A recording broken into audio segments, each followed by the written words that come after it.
Ngayong araw ay nag-open na house ang aming fire station para sa mga batang gustong ma-experience maging bumbero. Maraming activities dito na pwede nilang gawin. At alam naman natin na maraming bata na gustong sumakay ng fire truck. Kaya hindi kami papayag na hindi nila ito masubukan. At kunwari pa itong may re-respondihan dahil may experience din nilang gumamit ng fire hose at pumatay ng apoy. Nandyan din ang basic life support na tuturuan sila kung paano mag-CPR.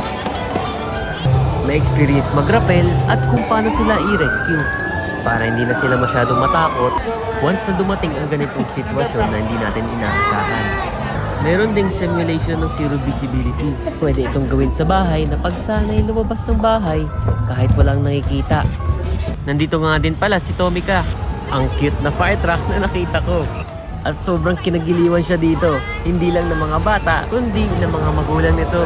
Meron din gumagawa nito sa ibang city. I-search nyo lang ang Fire Square Roadshow para malaman kung saan at kung kailan mayroong ganito.